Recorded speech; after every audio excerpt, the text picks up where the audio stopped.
Welcome to the first Capital Stocks session. My name's Kris Johannsson. I'm from the ONS and I work on capital stocks estimates.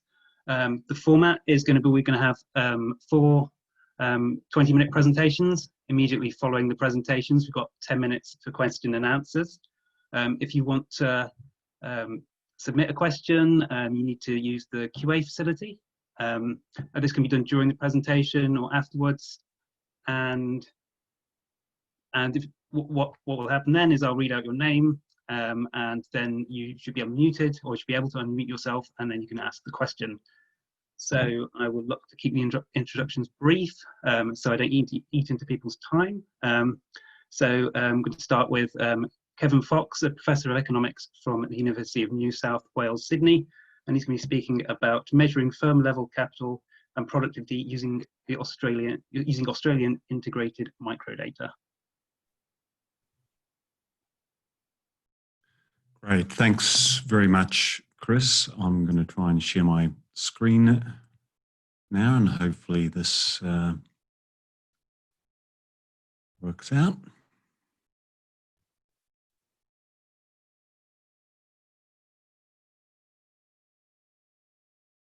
Okay, there we go. Hope everyone can see that and hope everyone can hear me. This is work joint with Cain and Franklin Soriano at the Australian Bureau of Statistics. And it's great to be able to present this work at this ESCoE conference. So this paper, well, it's not a paper yet, this presentation uses Australian firm level data. It uses a database put together by the ABS in recent years. It's called the Business Longitudinal Analysis Data Environment. It's a data environment because it combines a lot of different data held by the ABS, as well as taking data from other sources, in particular government administrative data. And what we're interested in for today's purposes are this tax data, which is available from the Australian Tax Office, the ATO. And it's for the universe of Australian firms that are registered for tax. There are two main tax databases which the ABS sources to put into this data environment, BLADE. And these are the business activity statement data and the business income tax data. So business activity statements are used to report on goods and services tax. Okay, so firms usually report quarterly, and so there's a bit more limited than the annual business income tax data, but it's a very nice source of data on business activities, particular sales, and there's also some information up to a certain point on investment in capital goods versus non-capital goods. Okay, so these data sources are brought together within BLADE, this Business Longitudinal Data Analysis or Analysis Data Environment. Okay, so work that I've been doing with Franklin and Cain at the ABS relates to trying to work out multi-factor productivity. And most of the work that's been done on this data set in terms of productivity has been this partial measure of productivity, that is labour productivity.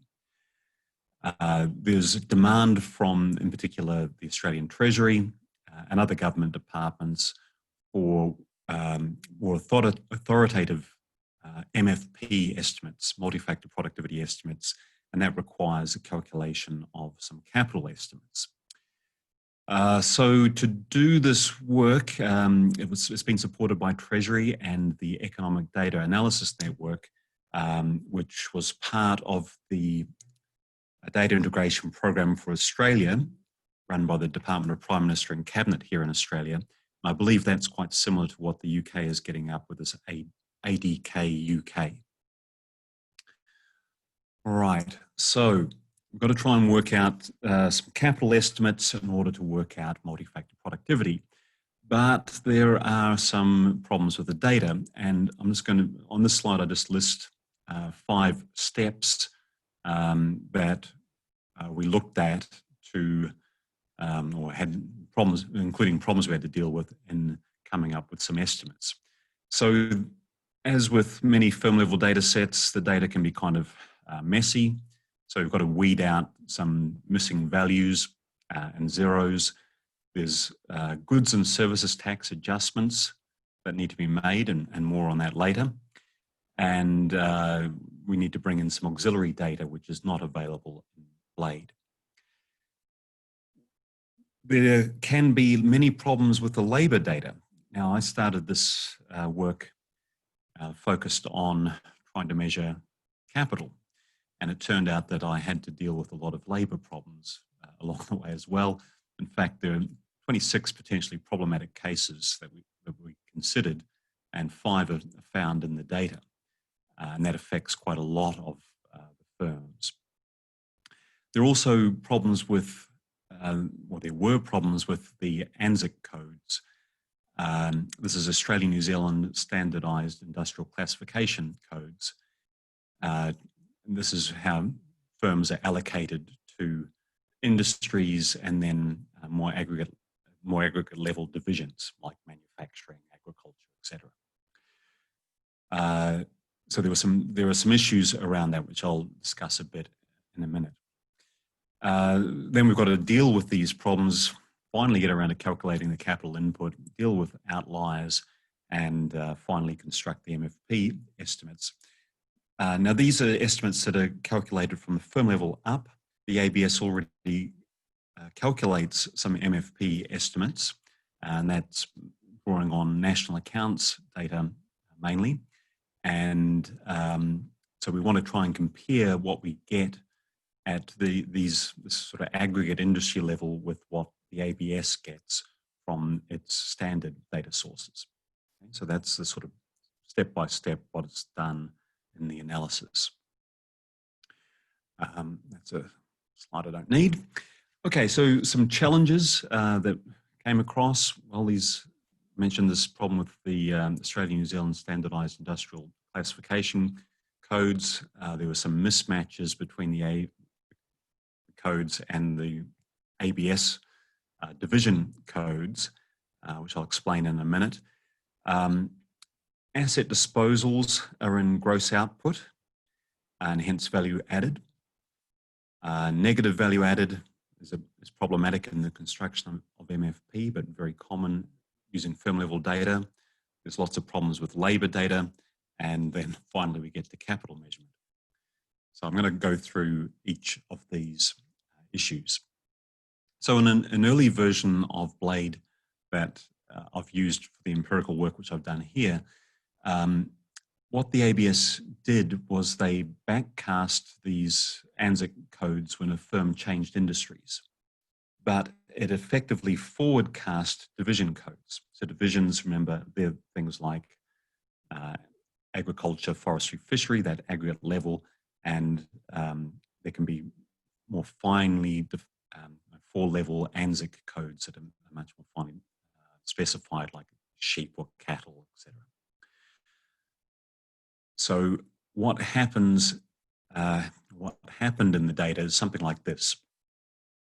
So here is what would, first 2 rows here are what might have happened in practice. This is just a made up example, that we have some ANZIC code, say 0529, and that was allocated to Division A, which is agriculture, forestry and fishing. But in 2016, it changes its ANZIC code, and it should be now in construction. Now, this may seem like an odd example, but odd examples like this seem to pop up in the data. So what was recorded in Blade S15 is given here, that what we've got is this code here, 3020, which is in construction. That's been backcast all the way back here. So you see it's consistent all the way back. But we don't have construction here. Instead, what's happened is the ABS has forwardcast the division and said, well, this is a construction code, but this should be in division A, which is agriculture, forestry and fishing. So you get this mismatch. So you get a firm which seems to be in construction, actually in agriculture. So this was a bit of a puzzle. So I mentioned this to the ABS, and they said they've fixed it because they've now backcast everything. And so see here it switched to E, which was construction. They backcast that right back, and this is backcast back as well. So now we don't have any information, any knowledge, just looking at this updated version, that the fact that the firm used to be in agriculture, forestry and fishing, didn't always used to be in construction. So that seems a bit problematic. I mean, that approach is fine if it was always supposed to be allocated to construction, but that may not be the case, and we don't know that that is the case. So that's kind of problematic. It's problematic for things like frontier analysis. If you're putting a construction firm in the wrong place and it's being compared, and ends up you do frontier analysis, and it ends up determining the frontier of agriculture, forestry and fishing. So what to do about this? It was kind of impossible to identify which firms are misallocated to divisions, if any. But the ABS, so I raised this issue late last year, and the ABS in December came up with a solution, and they provided a point in time file so you can actually see when the firms are moved to different divisions, or the ANZAC codes change. So I give this as an example of the way the ABS, or problems that can arise that other researchers obviously hadn't clicked onto in the past, and an indication of how quickly the ABS responds to the issues as they are raised. Something which is very important for capital measurement is treatment of asset disposals. So the usual measure of output that's used from this data set, nominal output, is total sales from the business activity statements, these GST tax forms. So what's problematic about that is it includes all revenue sources, including sales of assets. So if you've got a 747 and you sell it, then that's going to be in your total sales. So this is not where it should be appearing when you want an output measure of an airline, say. So these one-off large sales of assets may get caught by outlier deletion methods, but not if you've got a pattern of continuous sales leading up to a crisis, say a global financial crisis is looming, and firms start selling off assets to try and stay afloat. So that's going to really mess up your productivity statistics, because by overinflating your output, and you've also got you're not adjusting your capital correctly because you don't have that sale of assets information. Now, it turned out that this early version of Blade provided information on termination of intangible depreciating assets, of all things, but not other depreciating assets, that is, not tangible assets. So I asked the ABS about that, and they said that, well, the fact that they had this in the data set, that was a mistake, and it shouldn't have been there. So I said, well, can you leave it there and give us that as well? And the ABS has now made that information available. So this will be hugely important in producing better measures of output for labour productivity, but also better capital estimates for calculating multi-factor productivity. Negative value added, just quickly on this, it's a problem that comes up in a lot of firm level data sets. My conclusion here is it really only makes sense to use firm level data with value added MFP at some aggregate level, and really other than that, you should be using gross output-based MFP estimates. There are all sorts of problems with labour. I just have some details in the slides about how we go about dealing with that. But I should move on to capital. So the business income tax data in BLADE has only historical book value data for some firms. Now the OECD and their multi-prod work, they have the same problem because they get data from different countries and not all firms report these book values. So why do you need the book values? Well, that's to try and get a starting value to then apply the perpetual inventory method to work out your capital stock series. So what the OECD does is says, well, if you've got the book value, it's not the economic value that we'd want, but it's a value, and we're going to use that as a starting value.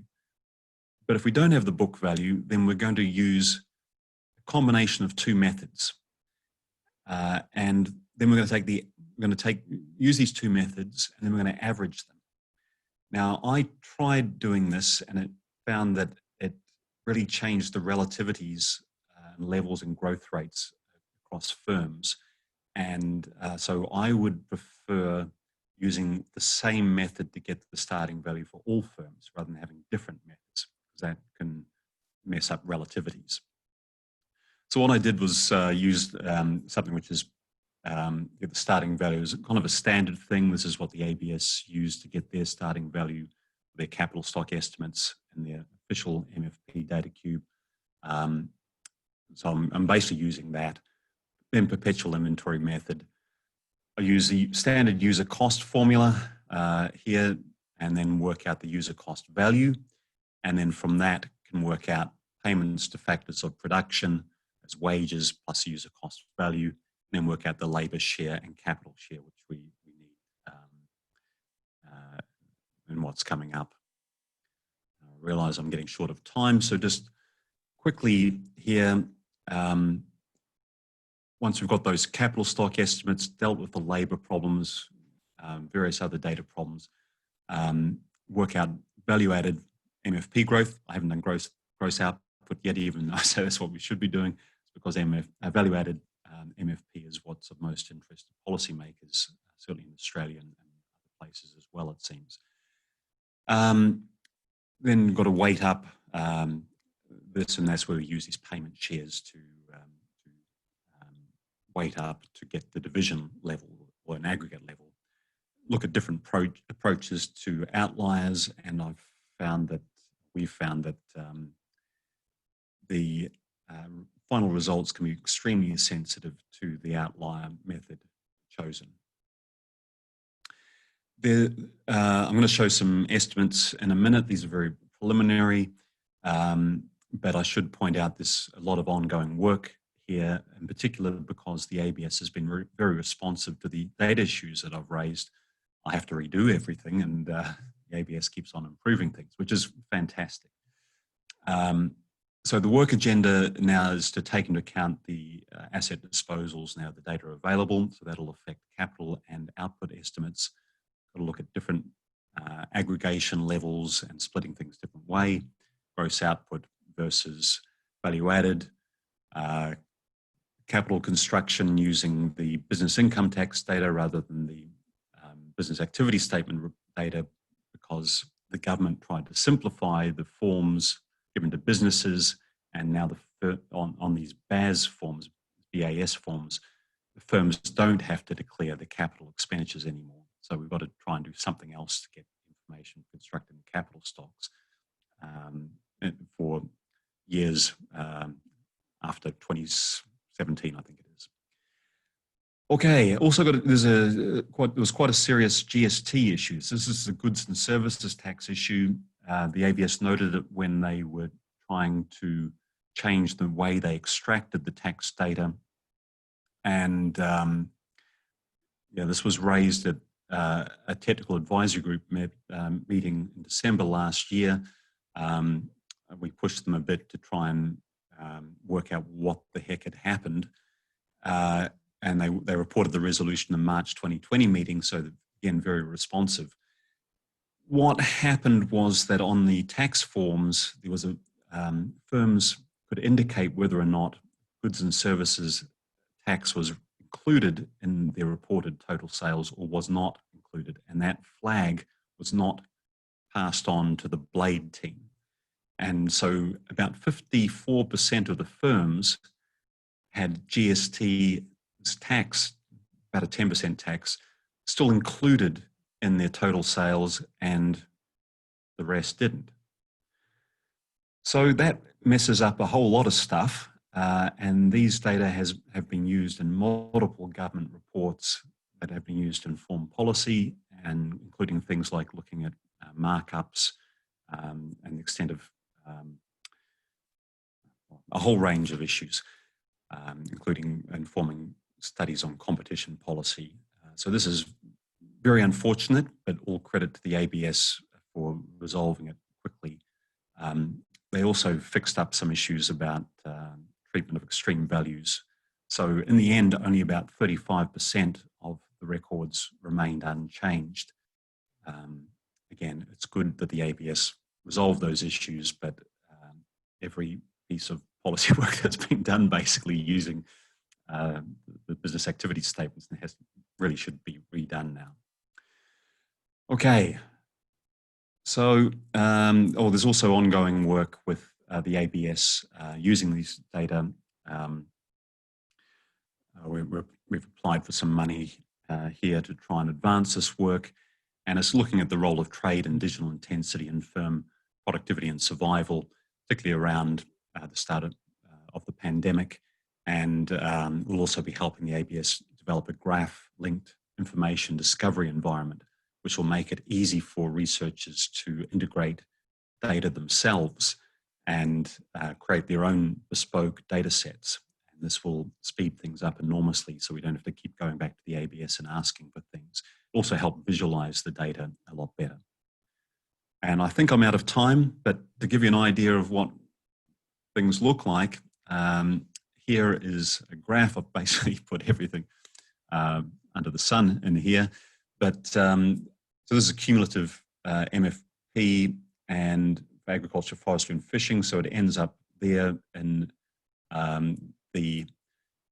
using the firm level data. This is the official ABS number here, it ends up here, so it's not too far off.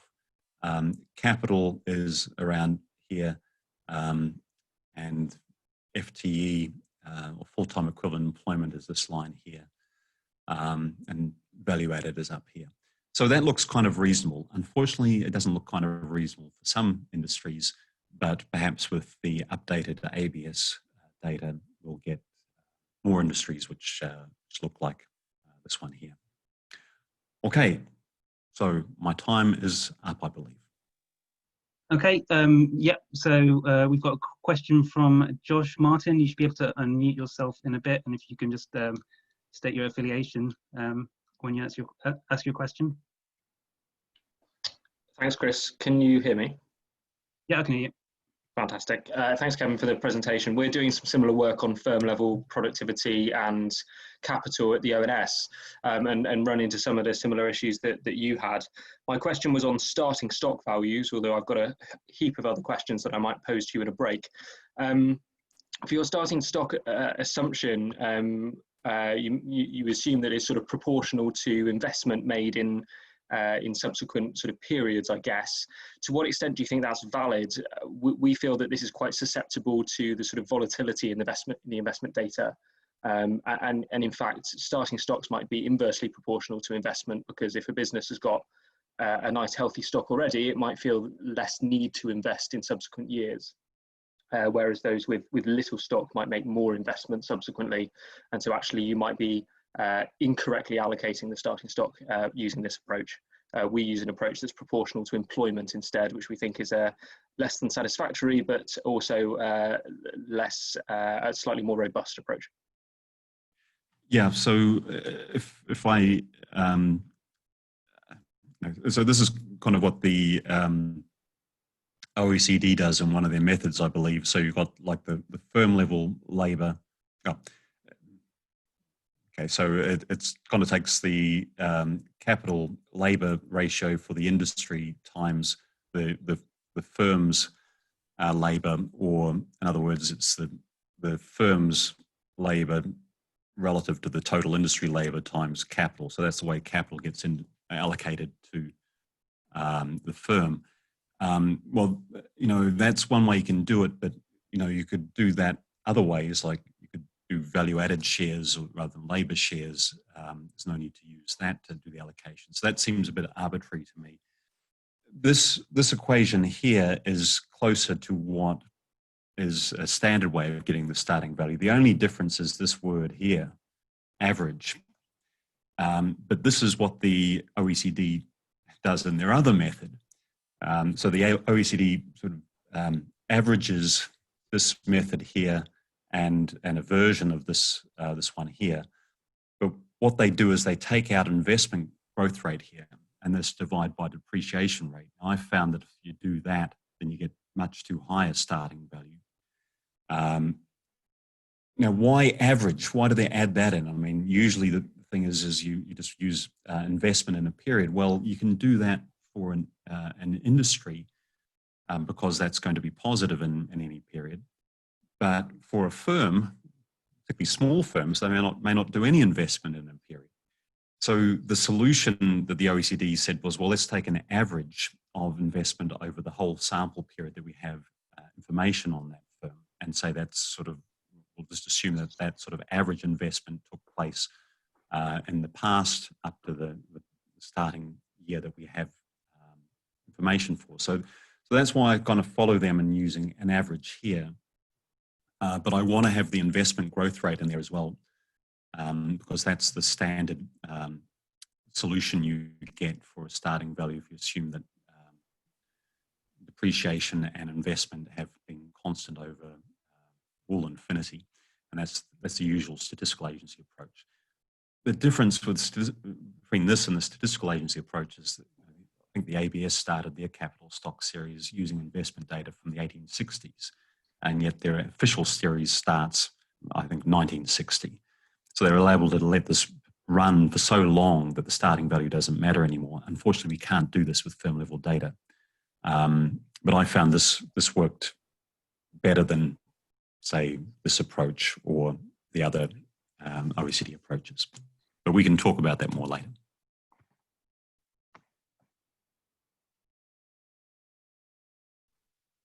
Thanks, Josh. I can't see any other questions yet, so I'll ask a question myself. I was wondering what sort of industries look particularly bad, and have you got an idea of what the problems are around them? Great question. Yes. Okay. Well, let me show you one that kind of is puzzling me us at the moment. If I were to go down to financial services, that's always a good one to look at.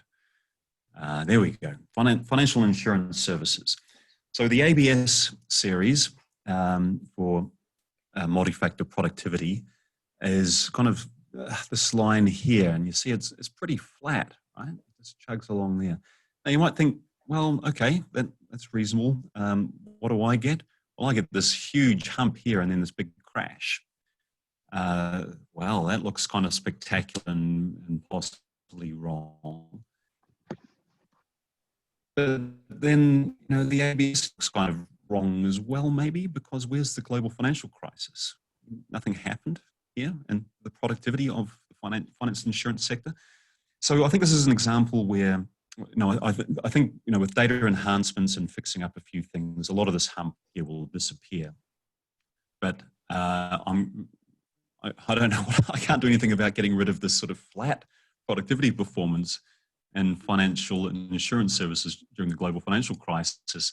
So I don't know what happened in the official data, but this is an example where perhaps using firm level data, we can ask questions of the official releases and sort of say, well, the firm level data don't seem to support what you're finding in your data using national account sources. So what's going on?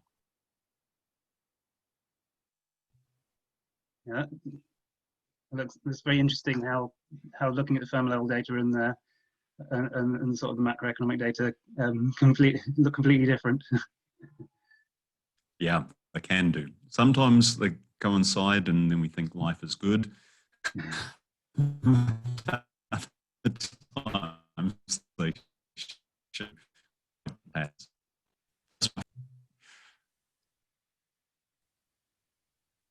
Thank you very much, Kevin. That was very interesting. Okay, I think it's time to move on to Cain Baybutt. Cain has been working on historic estimates of various things, and he's going to be talking about rebuilding 2 centuries of housing investment. Hello, can you see my screen? Yep, I can see it. Okay, perfect. Hello. So as Kris said, I'm Cain. At about Christmas time, I was asked to look at the dwellings data, and so thank you for coming to this talk about it. So the outline for today's presentation is that first, I'm going to start off talking about how this project got going, the main data sources that we've used, and give you an idea of what the definition of investment for dwellings is, and then moving on to the method, so how we use those data sources, adjust them to make them consistent with that definition, and then moving on to comparisons of what we've currently got in the capital stock system and what this model and how they line up, and then finally further work that I think needs to be done or will be interesting to do. So why did we do this work? So before Christmas, I was working on something similar to do with transport infrastructure. So looking at, things like the London Underground, airports, railways, and looking at their investment over time. And one of the things that came up was that somebody from the capital stocks team said, we've had these data in our system for quite a while. They could potentially be improved because there might be additional sources out there now, or perhaps the sources that we've used and the method that we've used isn't fully consistent with what our understanding of investment is now. And so they said, because you've done something similar, would you take a look? So that's how this project got started. So for investment in dwellings, there are essentially 2 main components. You've got additional dwelling units that are built. So, 100,000 new dwelling units are built in the UK every year. So that's the new builds component. And then you've got improvements to the current dwelling stock. So if you have an extension, build a conservatory, get a new roof, those are all improvements to the current dwelling stock. And we've used 2 main investment data series. The first one was made by a guy called Charles Feinstein, and he's a really solid guy. He was a professor at Oxford, and he seems to have spent a significant amount of his life just detailing all these historical statistics, a lot about investment, but a lot about the labour force. And this series, it compiles, because obviously the further back you go, the weaker the data sources are. It compiles and adjusts things such as the census of production. It uses the number of dwellings built, dwellings registered, and lots of other things to compile this data series. The second one is something that is construction output, which is a sample survey of builders. So if you're registered as a builder in the UK, there's a chance that a survey form will get sent to you and you'll be asked to detail the value of all the construction work that you've undertaken. So the data series starts in 1856. That's when Feinstein started. And we're very happy. So as I said, there are 2 components. There's new builds and there's improvements. So we're quite happy with these new builds part, but what's lacking is the improvements. And then as for construction, we're most of the way there with the construction output data, but they need some adjustments to it, and I'll come on to that in a second. So the method. So as I say, to get the full investment series, you need new builds and you need improvements. And we can use both Feinstein and construction output for the new builds, but we can only use construction output for the improvements. And once we've got that series, we then start to look at how do we split than between the public and private sector, because, you know, that's where quite a lot of the interesting stories are about how investment has changed hands over the years, especially after the world wars. So for construction output data, we were very happy with the fact that it picks up most or all of the, you know, if a housing company like Redrow builds new houses, we're very confident we can pick that up because they're obviously a registered builder. But if you or somebody that isn't registered as a builder decides to build their own house, that's not going to get picked up because you're not included in the population to be sampled. Likewise for fees, it doesn't include things like architectural fees because they're not builders. For the improvement side, if you call out a builder because you need an extension doing, then great, that's going to get picked up. But if you do it yourself or it's not recorded, then it's going to be missed out. So all the DIYs and hidden improvements are missing from the construction output data. And so it's only really a repair and maintenance series. So how do we get from construction output to a full investment series? So if what we're saying is that construction output is like a subset of total investment, then if we know the proportion of investment that is construction output, then all we have to do is just divide through by it. So for example, if construction output says that there's been £80 worth of value for building dwellings in the UK, then, and we know that that accounts for 80% of total investment, then we know that there'll be £100 worth of investment in that year. So all we have to do is just divide through. And you might think, well, how does the ONS know that the proportion? And the ONS has lots of different data sources for all these different things, and it can work out, you know, how much is spent on each, and then work out the proportions. And we scale up the new builds and we scale up the improvements separately because obviously there's different components in each one. As for the Feinstein data, the definition of investment has changed. So whereas in the past, the improvement side of things wasn't included, whereas today, now we start to think of investment as also maintaining and building upon the current capital stock. In the past, it was essentially just adding to it. So he's estimated all the private housing new work, all the self-builds, and he even goes as far as to estimate the fees, but he doesn't include anything to do with improvements because, as I say, the definition has changed since the 1970s. So what we have so far is that we've got what we're happy with the new build series from 1856 to today. You know, we don't think that's going to get much better.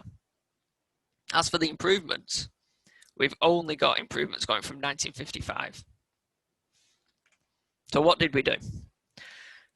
We tried lots of different methods, but the one that we were okay with was we looked at what was the average growth rate, average real growth rate of the improvement spending post 1955. And it comes out at about 4% on average. And then we said, right, well, if from 1955 onwards, it averages about 4%, then we'll backcast using a 4% growth rate in real terms. And then we'll just convert it back to current prices. And so it's not brilliant, but because of the lack of data, it's probably the best that we can do. So that gives us our improvement spending from 1856 to 1955. So as I said earlier, we can move on to the public-private split. So for new builds, what we can say is we know how many dwellings are built each year. And we can get a good idea of how many were built by both the public and private sector. If we don't have the exact numbers for each year, we can have a very good estimate. So for example, in 1890, that was really the first year that public housing really got going. And we know that between 1890 and 1914, 24,000 public houses were built. After the First World War, you had all these men coming back from the First World War. They were living in really poor conditions, so there was a real big boost in public housing spending. So between the First World War and the Second World War, 1.1 million public houses were built. Similar story to after the Second World War. You had a big drive of public spending, so much so that approximately 80% of all houses built in that period were built by the government. So what we can say is, well, we know how many dwellings were built each year. We know how many dwellings were built by the public sector and the private sector. And what we can say is, we'll just take the proportion of dwellings that were built and split the dwelling investment series for new builds accordingly. So if we know that 10% of houses in a given year is built by the public sector, then we'll allocate 10% of the dwelling investment series for new builds to the public sector. And I think that's a reasonably good assumption, because when I first started this project, I thought, public houses, it wasn't probably as good quality as private housing. But actually, when you look into it a bit more, they were really good quality, at least before World War II. So now for the improvement spending. What this is the next part. This is what I think needs to be done next. We use something called the Perpetual Inventory method to calculate depreciation. And so what the PIM is, the Perpetual Inventory method is, you give it some investment data, you give it a depreciation rate, and it will tell you the value of your capital stock in each given year. So if you say we did £100 worth of investment in year one and give it a 10% depreciation rate, then in year one, your capital stock's worth £100. In year two, it'll be worth £90. In year three, £81. And so what that does is that gives us the depreciation for both the public sector and the private sector. And what we can say is, well, let's take the proportion of depreciation and split the improvements spending series accordingly. So as I say, if let's say that the public sector depreciation is worth £20 in 1 year and the private sector £80, then we'll allocate 20% of our improvement spending series to the public sector and the 80% to the private sector. Okay, so how do these figures compare? Well, I think they compare pretty well, especially, almost exactly before World War I, very close in the interwar years, and then afterwards we get this slight blip where there is a bit of a significant gap. So looking into it a bit further, what we think is that what's in the current system, which is this green line, is probably an underestimate pre-1985, because it's not fully consistent with what we'd class as investment. It's just missing a little bit. So this model, it looks like it is diverging a little bit, but the gap should be closer. As for the deflator, so to get the capital stocks, as I say, you need to put it through the PIM.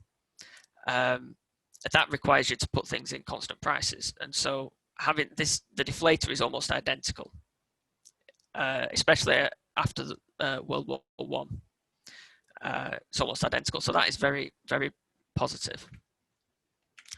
Okay, so what else needs to be done? Well, the first thing is, as I say, the public-private split needs to be done, and there's a lot of work that needs to be done around things like right to buy, the allocation of the dwelling stock. It goes from council ownership to housing association ownership, and you've also got right to buy to consider. And then the second thing is the World War years.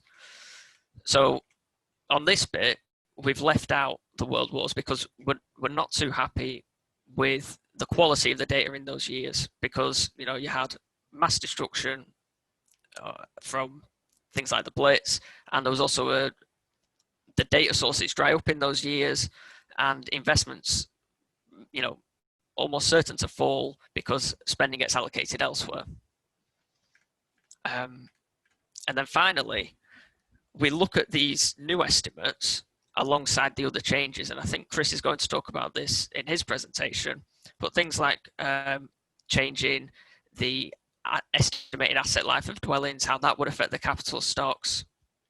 And then what we can also do is look at more work such as the average value of a dwelling itself rather than the dwelling and a piece of land. So land is obviously very expensive in the UK.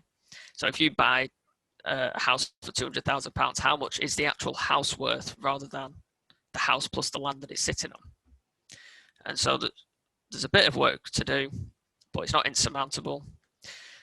And I finished before time, so I'm happy for any questions. Thank you very much, Cain. If anyone can, if anyone's got any questions, can you please use the QA facility to sort of ask, so I can sort of give you the chance to ask any questions.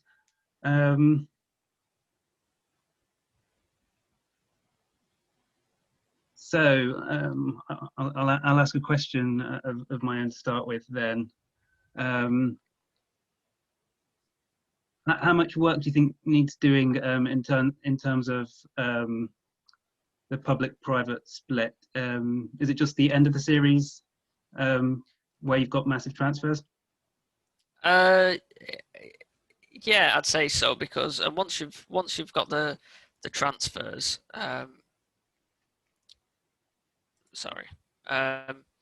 then once you've got an accurate idea of how to allocate the housing stock in each year, you can then, as I say, run it through the PIM, which I know Kevin mentioned. You run it through the PIM, and then you can get accurate improvement spending. Well, not accurate, but a very good idea of how the improvement spending is allocated until we've got a solid series. So, for example, the construction output, we're very happy with that from 1985 onwards. But before then, there needs to be a way of allocating the improvement spending, and that requires a good understanding of how the dwelling stock is allocated until then. Okay, got a question from Joseph Haynes.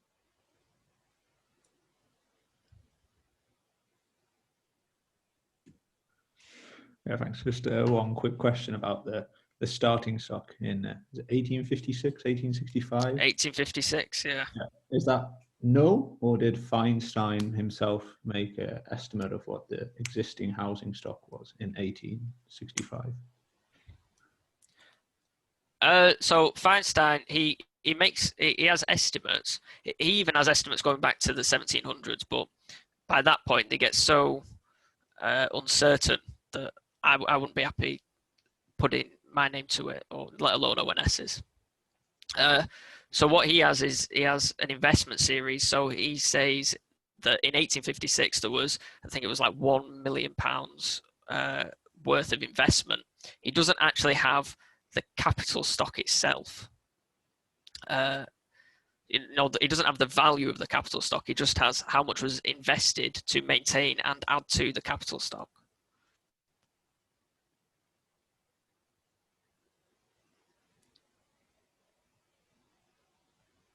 Okay, question from Bill Martin. Hello. Yes, the comparison with the Feinstein data would suggest, I think, the latest estimates are unusually below the Feinstein estimates, if I read your chart correctly. Does that shed, and in current price terms, I think it was, does that shed any light on the fact that the official data at the moment, if you go back, I take 1948 as an example, the official data for gross fixed capital formation in aggregate, housing and non-housing together, is up to about 30% below the old Feinstein estimate. This is a query that Anne Harrison and I raised over a year ago, and I know the ONS has started some exploration of it. But I wonder if housing is part of the explanation for what looks to be a highly counterintuitive mismatch of the current estimates for gross fixed capital formation and the older estimates. I mean, yeah, well, going off, like you say, what my series, which is its red line, says, and the green series, which is what we've currently got, yeah, I think you would be right in saying that. I think Kris has a better understanding of the capital stock system because he works in it every day. But I think you will be right, because there is probably an underestimation going off what these data say. Yeah. Yeah, I think there might be a issue with changes in how GFCF was recorded in terms of what was included in GFCF for the back series. So yeah, that's something we're looking at, trying to understand better. And yeah, and it may well be that we need to look at historic estimates of dwellings in light of this series and see if we can understand this better. Yes, I mean, sorry, it does appear to be a massive error in the current official data, and it was introduced when it switched to ESA 10 in 2014, when a new method of backcasting was introduced. And I think the ONS probably made a very big error in the historic estimates. Yeah, with certainly something that we're looking at.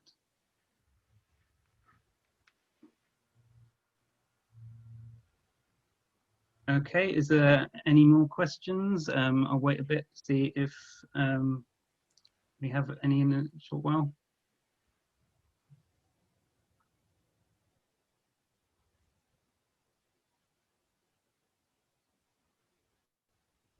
And anything you'd like to add to the previous questions that you just thought of, Cain, or? No, there's nothing I can think Okay. about it. Okay, then I guess we may as well move on to the next presentation. Thank you very much. Thank you, everybody. Okay, next is Leah Samek from the OECD, and she's going to be talking about health in human capital. Thank you. Okay, so I hope you can all see the slide now. So this is a joint work with Mario Mahoney that we've been working on for a couple of years now. It's actually part of the ESCoE project measuring human capital. And I just need to make this disclaimer. So this is my personal view. It does not necessarily reflect the view of the OECD or any of its member countries. So in this work, we try to look at the cost that poor health actually imposes on the UK economy. And in particular here, we are interested in looking at the impact that it has on the effective supply of human capital. So this raises kind of the question as to why do we even bother to look into it? Well, we think that the potential impact is actually quite big. So there could be a potential reduction in the potential part of human capital stock, but also reduction in the productive part of human capital stock.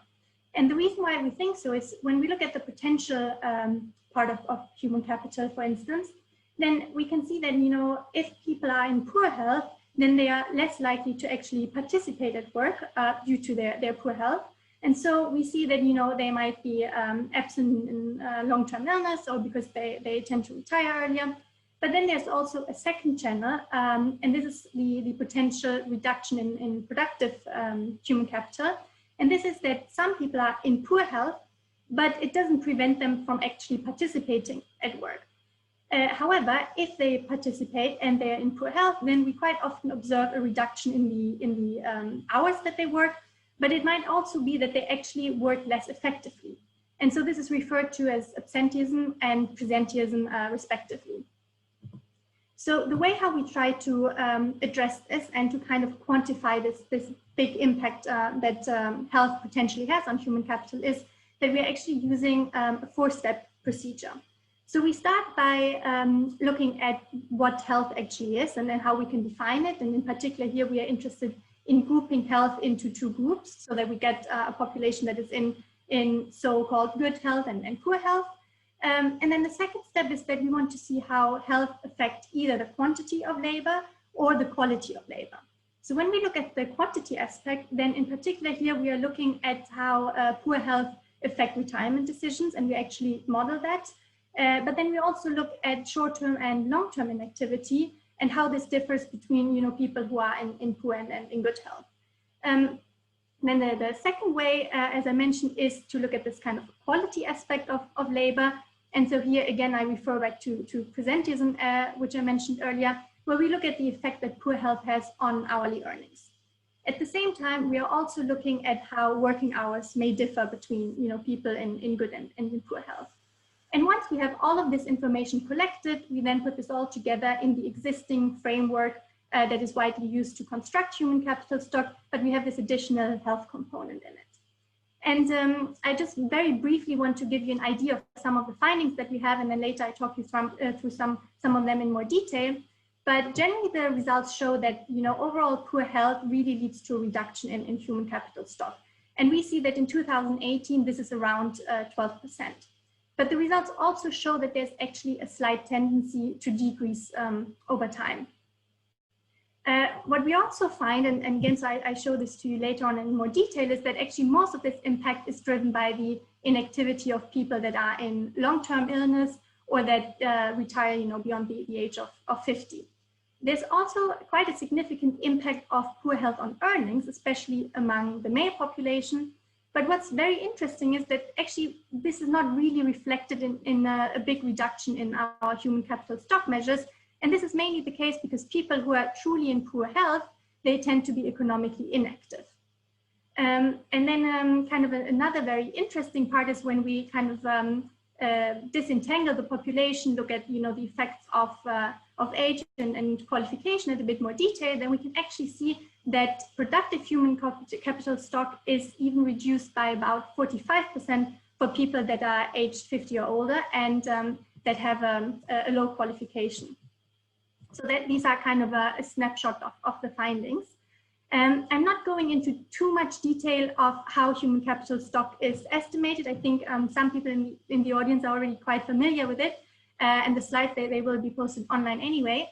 But just to give you a very, very brief overview, so what we are doing, and this is similar to the ONS and other organizations, we are using the Johannsson-Farmani model, which basically calculates the value of human capital stock using lifetime labor income, and it's doing it by sex, age, and education level. And therefore, some kind of a basically backwards recursive procedures is used, where we start with kind of the older age group.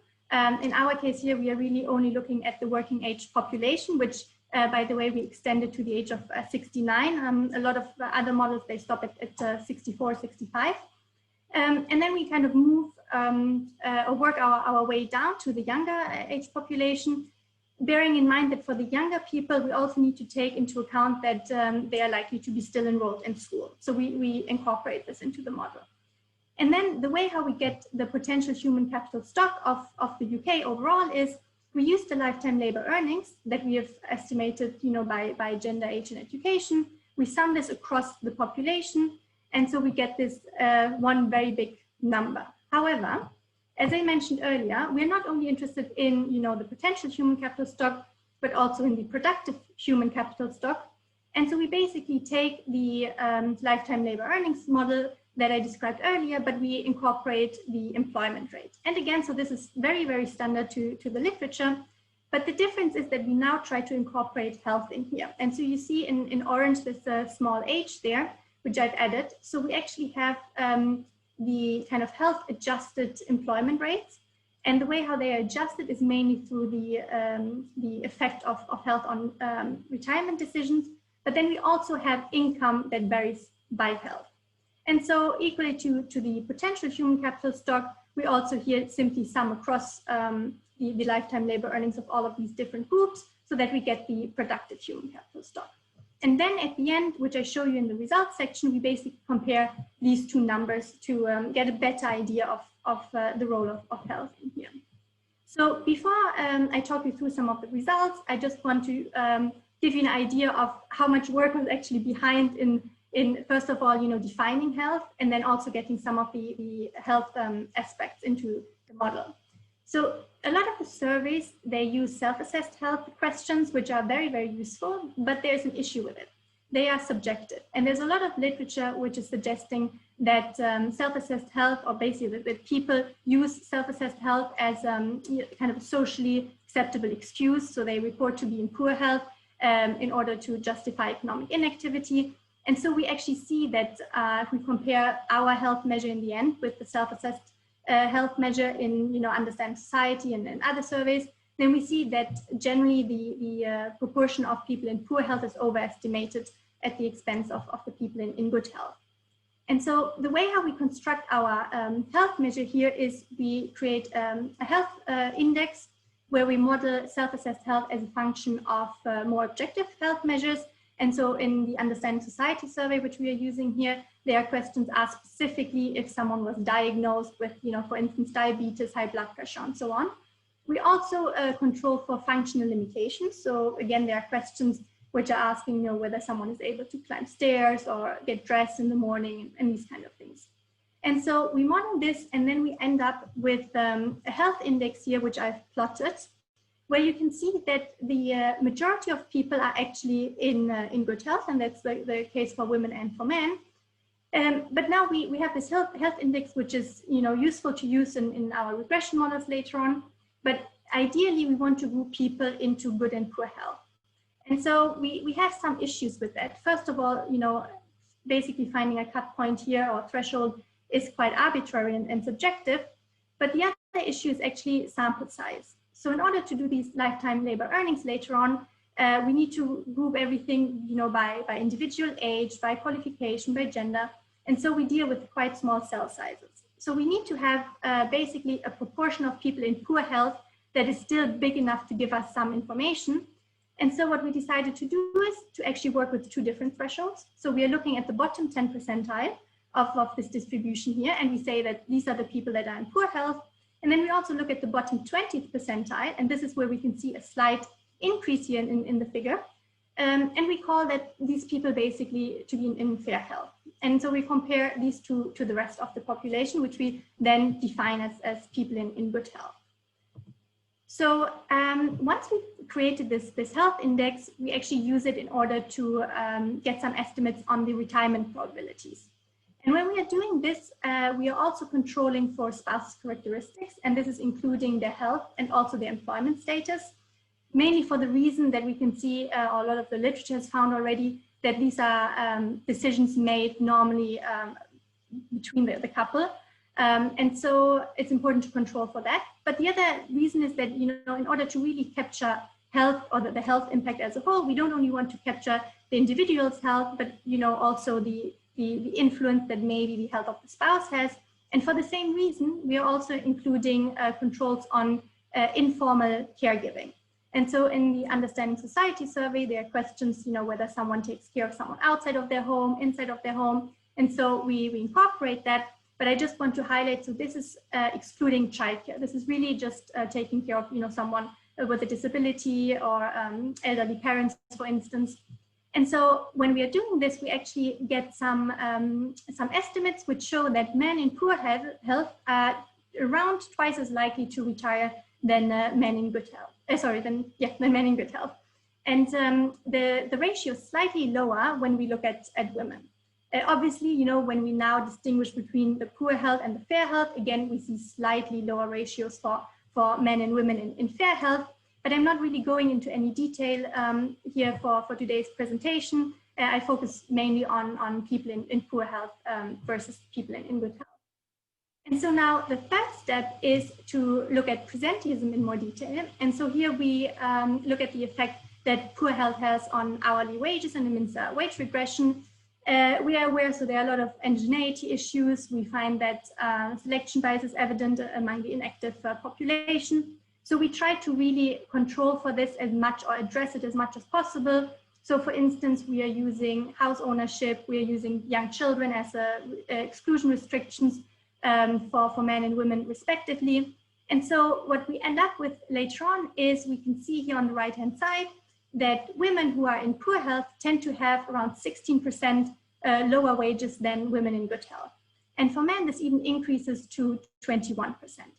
So let's say even that these estimates might be slightly biased, you will see later on that it really doesn't have a huge effect at the end on the impact health has on human capital. So we're not too concerned about that, and we think, you know, the magnitude seems plausible. So once we've estimated all of these different health impacts, it's time to actually go and construct the lifetime labor earnings. And so now we are kind of leaving Understanding Society survey behind, and we are going to the labor force survey, simply because we think, you know, for the employment statistics that we need, it's more reliable. And so we collect information on the population, on their earnings, on enrollment rates, and we use this for the working age population only, and then we cross-classify it by gender, age, and qualification. So basically what we need for the Johannsson-Farmani model. In addition, what we are doing now is we are incorporating the health estimates that we got from Understanding Society. And then we are also looking in particular at the population that is unemployed, retired, in short or long-term illness, because we really want to see, you know, what is driving the difference between the potential and the productive human capital. And so before I show you some of the results in detail about the actual health impact, I just want to give you a bit of an overview of how the actual data looks like that we are dealing with, and how the population looks like. And so in these two pie charts, we show the distribution of the working age population by activity and also by the health status. And here it's only a snapshot in time of 2018. But you can see that the majority of the population is here in this kind of darker blue color, and that's the one that is in employment and actually in good health. And we can see that the proportion is slightly bigger for men than it is for women. Then the lighter blue shade here next to it, the kind of smaller part of the pie, that shows the people that are employed but in poor health. So we see, you know, it's a relatively small proportion. However, there is quite a sizable category that is actually inactive due to long-term illness. So this would be the orange part. And then there are also some retirees that have retired because of their poor health. And this would be the lighter green shade here. So as I said, this is just a snapshot in time, but even over time, you can see that there's some reduction in the proportion of the active population due to the long-term illness. Mostly noticeable among men, but there's not really a huge difference or a change with the other categories. So now we are also again looking at the population in a bit more detail, but here now we look at the qualification levels that they've obtained. And so here in these bar charts, you can clearly see that the long-term illness group, so these are the orange bars, and then also the people that retire due to poor health, and this is the lighter green shade here, they are really concentrated on the left-hand side. And this is for both for men and women, the groups of lower qualification categories. So this is just kind of to give you an idea, because later on we really see that this is also the group of people that is mainly impacted by poor health, or whose human capital is mainly impacted by that. And so I think this is probably now the most interesting table, because this shows kind of the results a bit in a nutshell. So in this table, we have the ratio of potential to productive human capital stock. And you can see, so I've highlighted this in the top part of the slide here. And you can see also in the bottom part of the table, how much of the difference between these two ratios is actually due to, you know, being long-term ill, being short-term ill because of presenteeism, and so on. And so you can see that overall potential human capital stock is about 50%, slightly more higher than the productive human capital stock. And then when we look at the different components, basically, which drive this difference, we can see that more than 20% of this difference is actually due to poor health. And so this is this other vertical circle that I have here. And And you see that, you know, this big health impact is really mainly driven by the economically inactive people that are in long-term poor health. What's also interesting is that we see a relatively small impact of lower earnings here. But this is mainly, as I said earlier, because people in poor health tend to be economically inactive, so they tend not to work. And then when we kind of compare men and women here, you see that the potential human capital stock is actually much higher than the productive human capital stock for women than it is for men. And this is simply driven by the greater inactivity rates among women. And now what we basically find in the end is if we take all of these numbers, we see that human capital stock is reduced by around 12% due to the impact of poor health in general. And so in this graph here, I basically just want to show you that, you know, when we kind of disentangle these 12% and we look at it over time, then we can again really see that this is driven by the orange line, which is, you know, long-term health. But also interestingly, when we look at the time dimension, we can see that it's slightly decreasing for women, but the total potential increase in productive human capital stock among men, which, you know, would be the case if, for instance, everyone in long-term poor health would become healthy, has been actually decreasing over time quite a lot. While all the other aspects that we are looking at, so, you know, earnings, being off work over only a short period of time or retirement, is relatively small here. And so we can see that, you know, generally we see quite a big impact of these people that have long-term illnesses. And so we thought it's worth looking a bit into the detail of some of the underlying conditions that these people have. And so here, this pie chart basically divides the long-term illness group into the main conditions that they have, and we used the LFS for this. And so you can see that for both genders, about like a third is accounted for each of the orthopedic problems, but then also the nervous conditions. So this would be, you know, mental health, depression, and so on. And you can see that the more common conditions, which we call here like the progressive ones, so, you know, respiratory, circulatory issues, they're actually less important. And this is also something that we can see when we look at short-term illness rather than long-term illness. But one thing I want to highlight here is that we haven't considered comorbidities here or, you know, multiple conditions, but we know when we looked at understanding society that it is quite common. And so it's worth looking into that as well in the future. And so before I conclude, I just very quickly want to show you this one snapshot as well. And this is basically the same table that I showed you previously, where we are comparing the ratios between productive and potential human capital stock. But we are here also dividing the population by their qualification level and also by their age group. And so I just want to focus now on some of the numbers that I've highlighted here in these circles, simply because of the time restriction.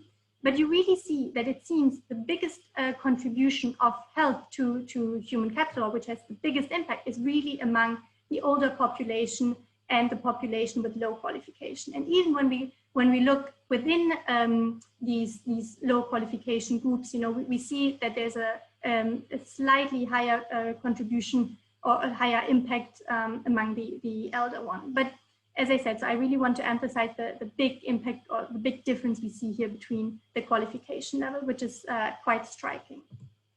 And so to conclude, we really think that, you know, it's worth it to look into it and to incorporate health as another component into existing human capital stocks, because we can really see that it has a big effect in reducing the human capital that is actually available for productive use.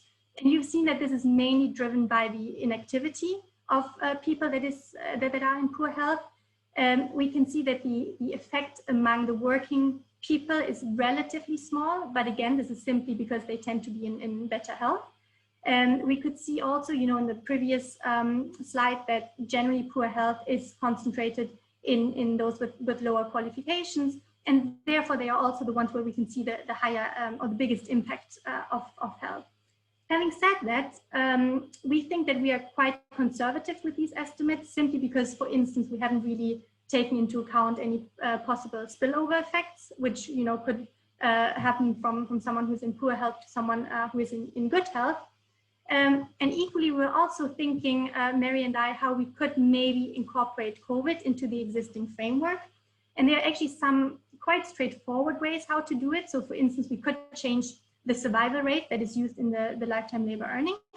Having said that, I mean, this implies some assumptions. So maybe an easier way would be to simply update the working hours, the earnings, the employment rate from the last couple of months. But having said that, we are actually pretty sure, given that we see that the economic inactivity is the biggest driver here, and also knowing now about the consequences of long COVID, we think that the biggest effect will really be seen in a reduction in the employment rate. But there again, we are a bit careful because we think that it could affect it twofold. So one, there could be a direct effect of people who have been diagnosed with COVID, who then maybe reduce their labor supply. But at the same time, there could be indirect effects. So for instance, the economic uncertainty may lead to a deterioration in the mental health, which then, definitely has also an impact on people who have not been diagnosed with COVID. And at the same time, our retirement models have shown that, there's a very, very significant effect of caregiving on the decision to retire. And so obviously, given the current context, this is something that we are thinking about, and that would be nice to incorporate in the future. So I think now my time is up, so I'm happy to answer any of your questions. Thank you very much. While I'm waiting for some more questions, I have a question of my own. Yeah, you mentioned health. Are we basically talking about physical health as opposed to, say, mental health? No, so the way how our index is constructed is that we incorporate mental health as well, and with regards to depression. Unfortunately, in the Understanding Society survey, I mean, there are some more questions that we could incorporate, but most of them are really about physical conditions. Also because, so we try to be careful and we want to be as objective as possible here. And that's why we are referring to the questions which are particularly asking whether any of these conditions have been diagnosed by a doctor or a health professional. We are now also thinking about only actually using the LFS and to kind of simplify it. There are some questions in the LFS which again are very useful, but at the moment Understanding Society is still slightly better with regards to the health question. But yeah, so it's mainly physical, but we have depression in there. You got a question from Michaela Vecchi. Yes.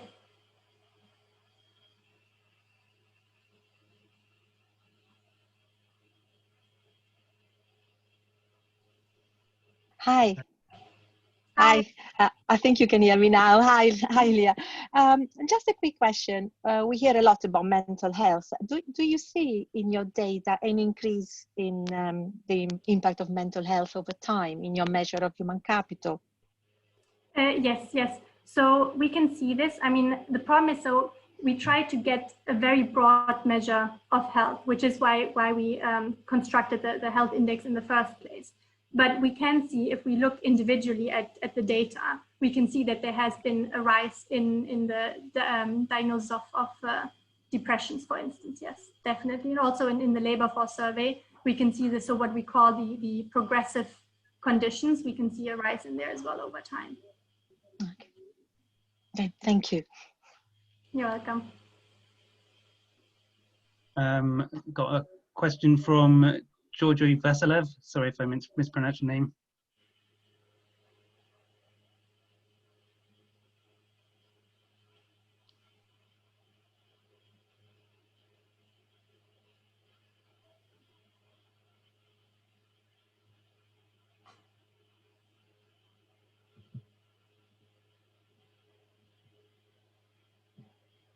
Okay, seems that the sound's not working at the moment.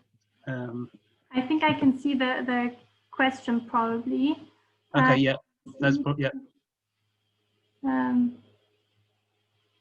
How could one also consider impacts of health on human capital feeding through from impacts to educational attainment impacting on the potential future lifetime earnings? Okay, so that's a great question. Well, so ideally, we would get some amazing data, you know, maybe such as Leo, where we can actually link some of the information on that. I mean, obviously, you know, at the moment we have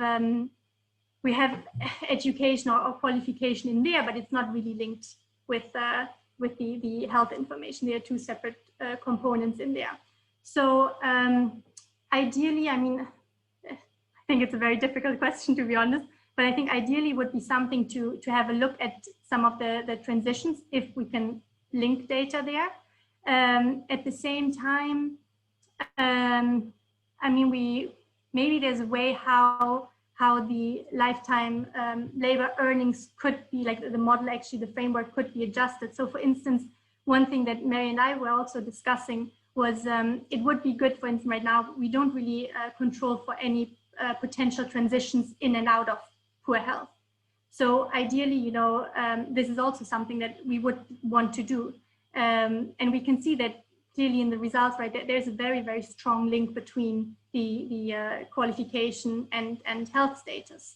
But at the moment, I think given the data that we have, it's very difficult to address that.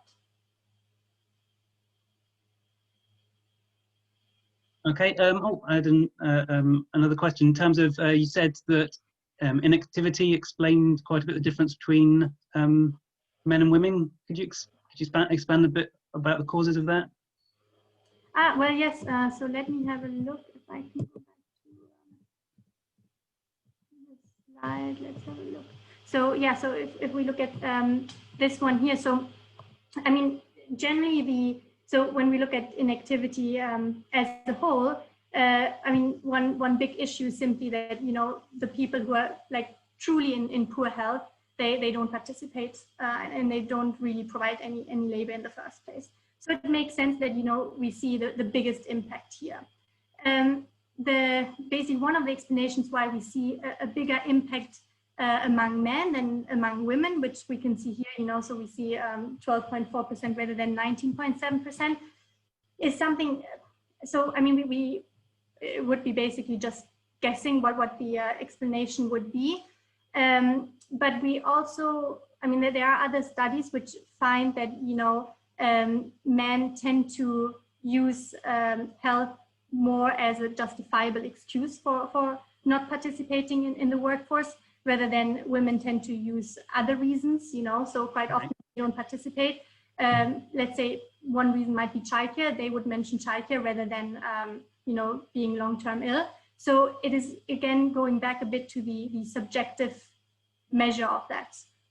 But we wouldn't know, but it's definitely, I mean, well, I think it's worth digging a bit deeper and having a better look, because again, so in the Understanding Society survey, not necessarily in the labor force survey, there are more questions about that. So yeah, it's definitely worth looking into it. Okay, thank you very much. That was very interesting. I think that seems to be the end of the questions at the moment. Okay, thank you. Thanks. Okay, so I will share my screen. Okay, hopefully everyone can see that. So I'm going to talk through the changes we made to capital stocks estimates in Blue Book 19. As the title suggests, the revisions are quite large. Okay, so the improvements that we made to the capital stocks estimates started from a national statistics quality review. So what that focused on was that the asset lives that we used at the ONS were quite a bit larger than other national statistical institutes produced. So off the back of that, a review by the National Institute of Economic and Social Research was commissioned by the ONS, and that review looked into the differences between the asset lives that we produced, and from further work sort of extending out of that, we produced new estimates of asset lives. Another aspect that was considered was the use of linear depreciation. Most other NSIs didn't use linear depreciation, so we were considering whether to continue using that. And after I've finished talking through the changes and their impacts, I will go on to the future developments we're looking to make. Okay, so I'll take you through a quick guide to how capital stocks estimates are produced. So to start with, we need a considerable period of gross fixed capital formation. So for example, I think the longest life, the longest maximum life of an asset we have 153 years for sort of structures in terms of sewers. So if we're going to get a good estimate of the capital stock and capital consumption, we need a very long time series for that. And we also need price indices to go with that, so we can see what the value is of an investment in future periods. I think the perpetual inventory model has been mentioned a couple of times, but I'll go through a bit about what this involves again. So we've got our gross fixed capital formation data, and then we're going to want to produce estimates. So for gross stock, what we do is we've got, say, one series, which does take you through one series. So one series got £10 billion of investment.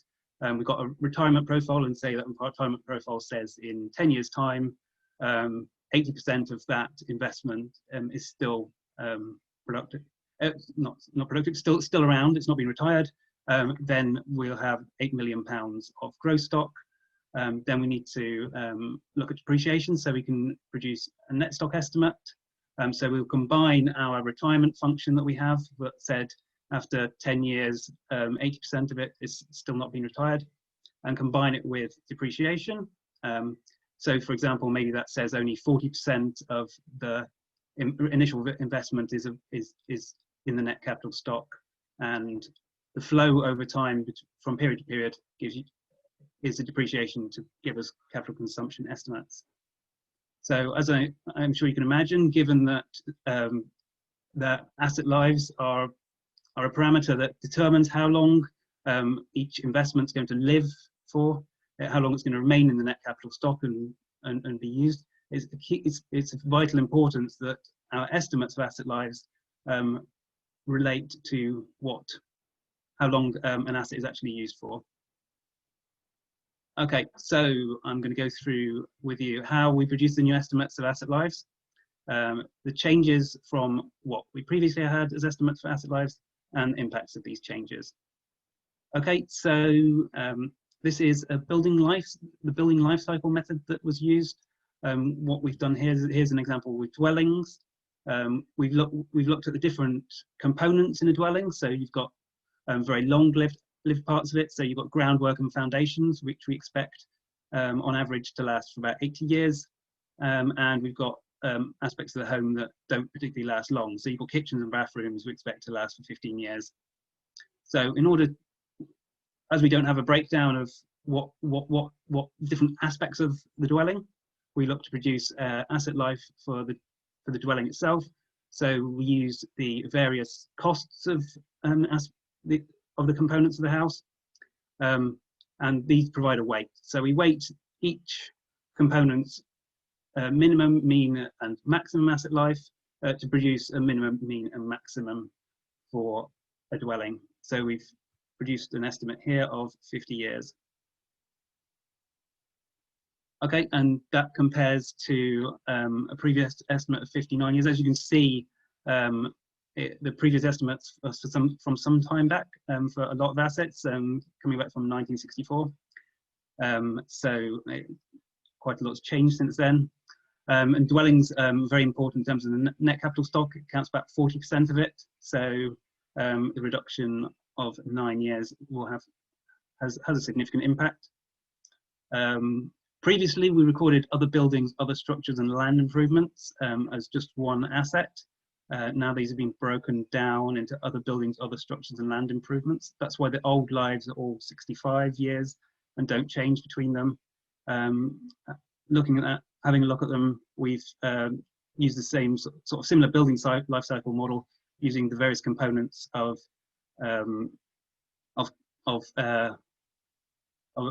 buildings and structures that aren't dwellings.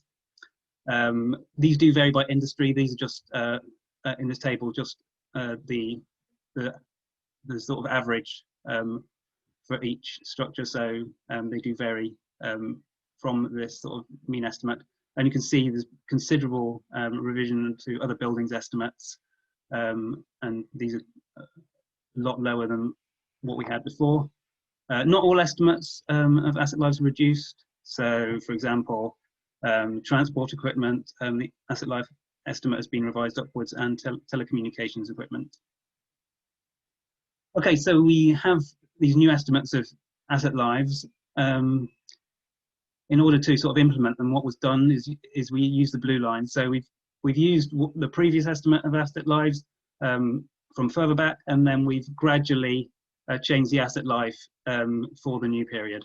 So the asset life doesn't quickly change from one period to the other, it changes over time. Okay, so to give you an idea of how changing the net capital stock from a longer asset life to a shorter asset life impacts on net capital stock and capital consumption. This gives you an idea. So the green bars show you the net capital stock level, and you can see that this declines much slower with a long asset life from one period of investment, and that's because our depreciation rate, which is on the right-hand axis, is a lot higher. So you can see the orange bar. This is a bit of a simplification, but the depreciation is a lot higher, and then obviously it finishes when the asset no longer exists. Okay, so this shows you the impact on, this is, by the way, this is in change volume measures. This shows you how the different changes in asset lives has had an impact on our estimates. So you can see the revisions are quite large. There's a downward revision of 500 billion from 1997, and this increases going onwards. So you can see most of this is down to the change in the asset life of other buildings, which was the largest change in asset life, and other buildings and structures account for about a third of net capital stock in the economy. And you can also see dwellings has contributed to the downward revision. There is an upward increase for land improvements. So land improvements consist of land improvements that are things like landscaping, but you've also got land improvements which relate to the transfer of land. And so in the previous system, this was counted as capital consumption immediately. So effectively, it had an asset life of 0. The capital was immediately consumed.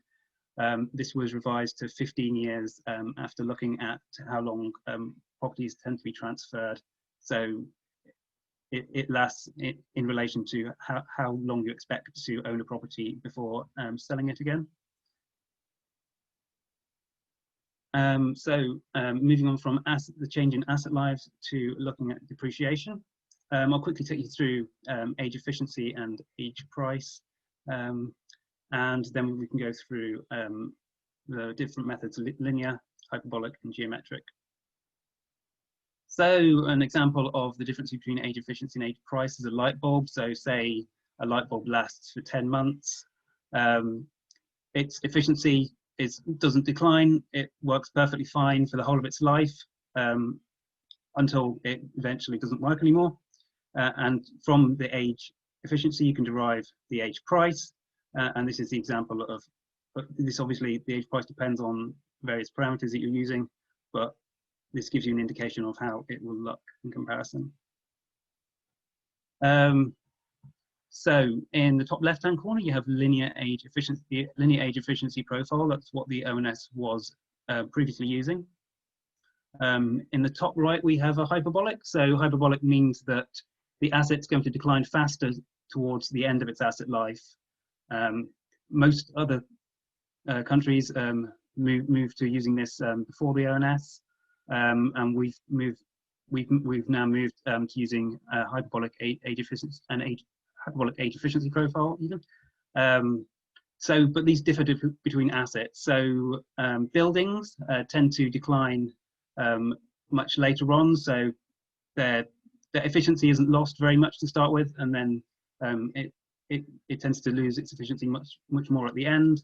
And this compares to, say, other machinery where it's much more like a linear age efficiency profile in terms of its path. It declines only very slightly more towards the end of its asset life. And there's also the geometric age efficiency and age price profile. This is used for capital services. It's much easier to compute capital service estimates using geometric age efficiency profile because the price profile is the same. It gets much more complicated if you wanted to use anything different. So that's what we use in terms of capital services. Okay, so I'm going to go through the revisions that have been made to net capital stock estimates as a result of the changes to asset lives, depreciation, and some other changes that I'll go through. The impact on estimates of GDP. So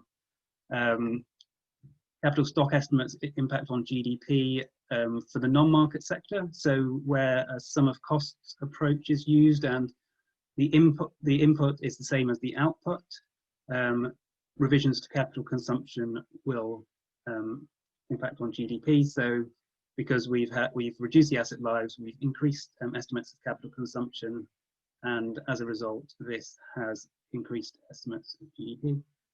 And also we have the impact on multi-factor productivity estimates. So although the depreciation hasn't changed in MFP estimates, capital service estimates have changed using new asset lives. So I will look at the impact of that.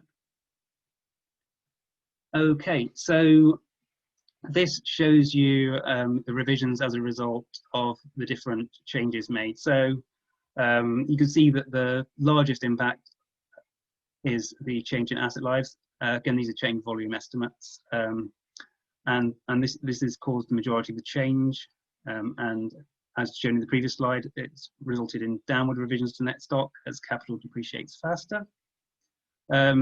The next biggest factor are other changes. So there's some improvements in Deflator, some improvements in GFCF, and these have caused some upward revisions in the recent data. And you might be able to make out some slightly dark blue lines. This shows a change as a result of the depreciation profile. As you can see, it hasn't had much of an impact at an aggregate, sort of a total economy level. It has had some impact looking at assets. So buildings tend to the impact of the change in the depreciation means that buildings tend to have the capital consumption tends to the net stock tends to be slightly higher, and the for machinery equipment it tends to be slightly lower as a result of that change. Okay, so this chart shows the areas that contribute to different changes in GDP.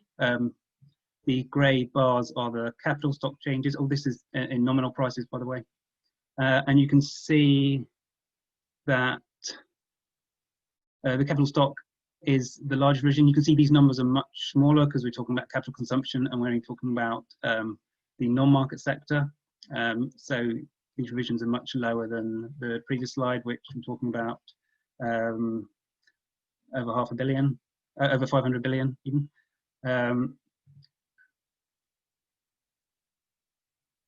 And here is the impact on multi-factor period.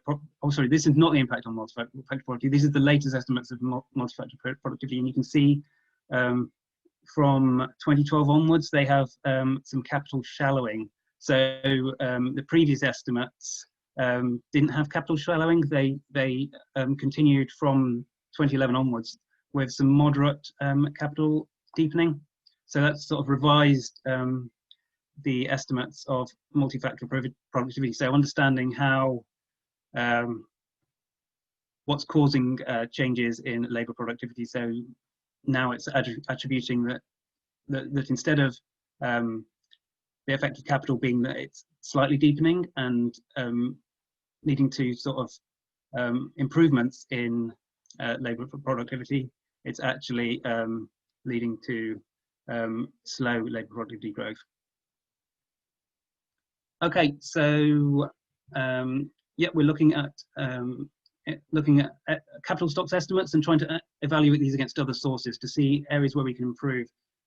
So one of the areas that Cain spoke about was dwellings estimates. We're having a look at the estimates of dwellings and also trying to compare these to others. So having a look at things like the national balance sheet, how do our estimates of dwellings compare to land, and are we confident in these, or do we think this needs a further work? And also looking at different sectors. So do our sectoral breakdowns of capital stock align with other areas? If they don't, do these make sense, or if not, does it require further investigation?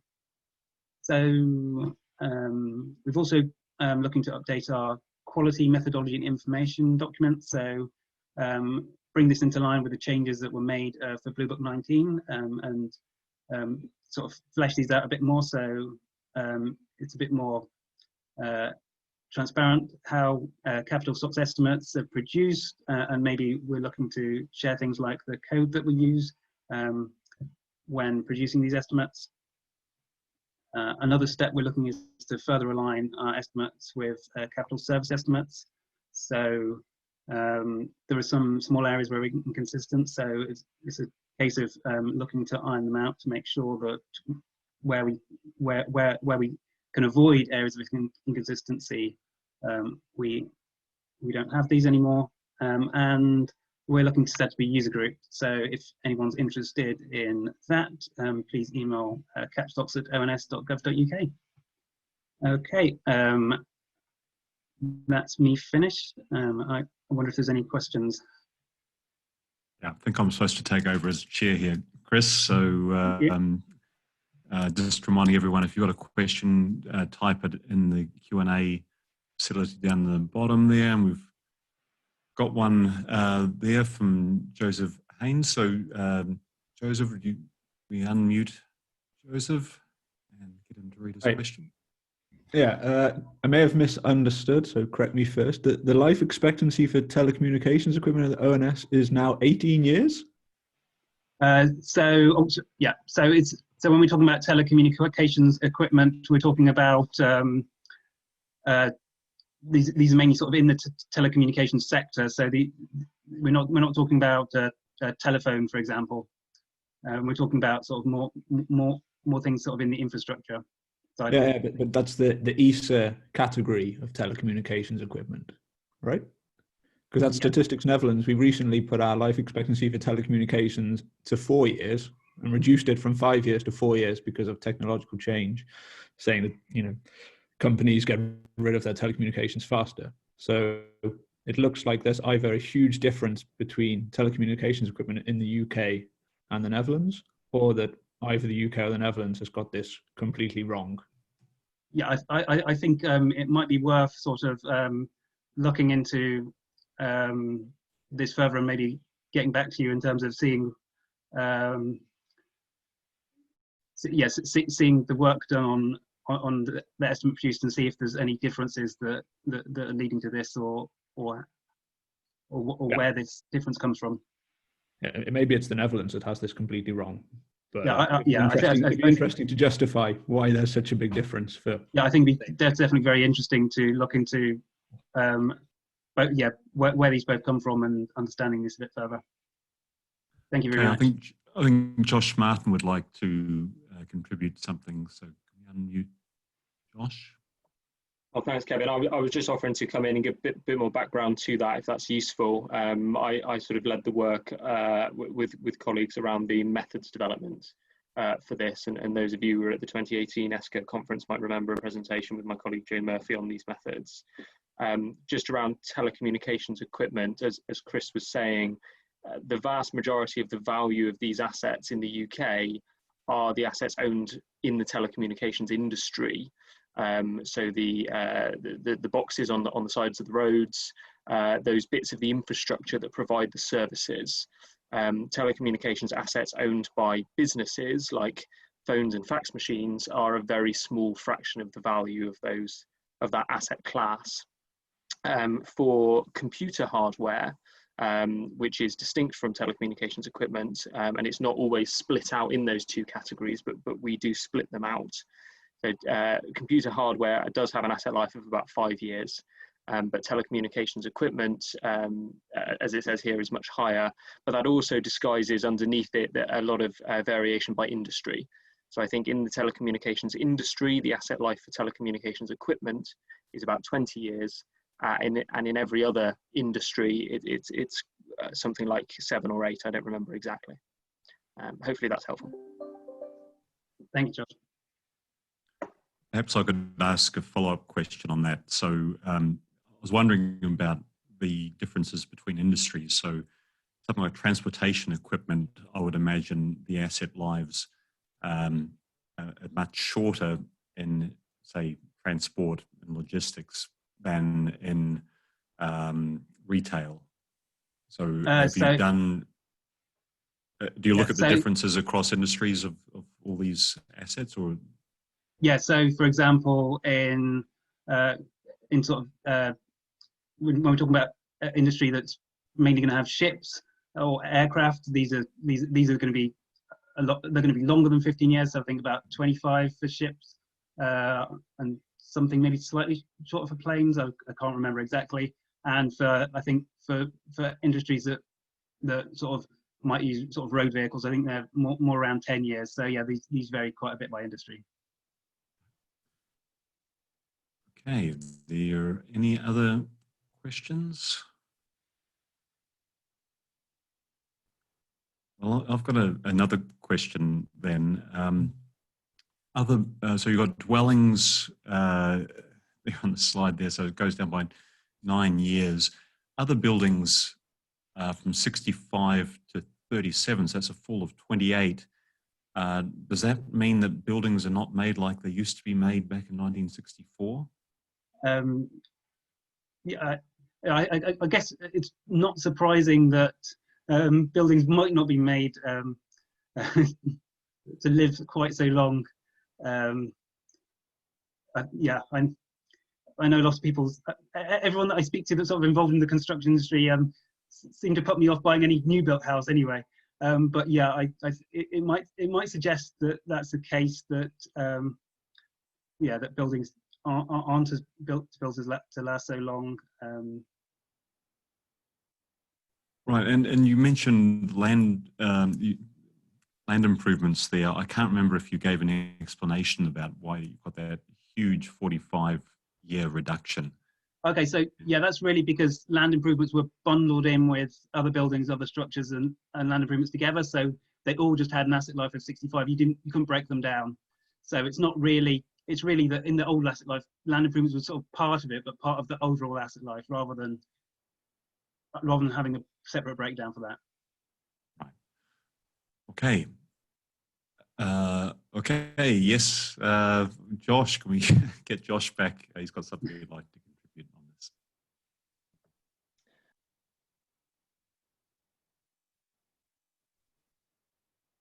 Can you hear me now? Yes. Great. Yeah, sorry, don't mean to butt in again. Just on the buildings, thought it'd be useful again to sort of share the context. The building itself is not just, as Kris showed in the slides, not just the structure on the outside, not just the bricks and mortar, but it does include all the components that are integral to the building internally, including internal walls and internal windows and so on.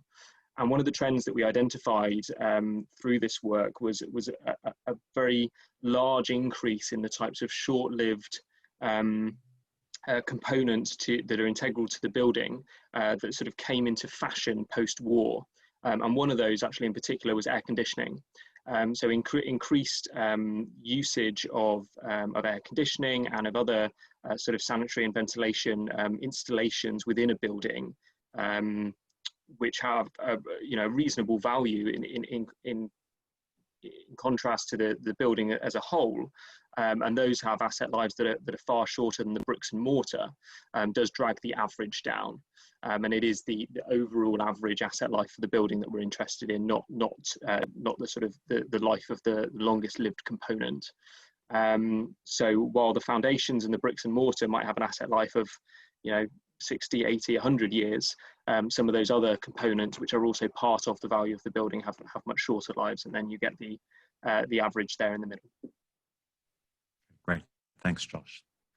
That helps. Any other questions people have of Kris?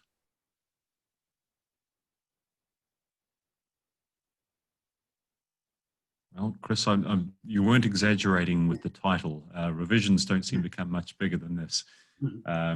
So that's appropriate advertising of what you've got here. So good stuff to the ONS for doing these revisions, which do indeed seem a bit overdue. Okay, we've got a bit of time left, so maybe while we wait to see if there are any more questions for Kris, does anyone have a question for anyone else in the session? Question which occurred to them post question time for that particular paper. Now, it looks like nothing at the moment, nothing coming up, so I'll hand back to Kris perhaps to close the session. Okay, yeah, thank you very much. Thanks for all the speakers. All very interesting and quite wide-ranging, from looking at sort of dwellings data to looking at how sort of the microdata, looking at how firm level estimates can be produced and all the issues with that, and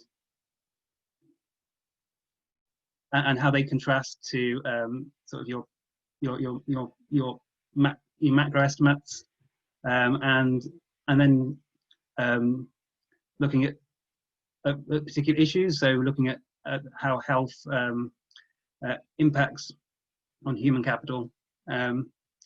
Okay, thanks very much for everyone that has taken part and listened and spoken.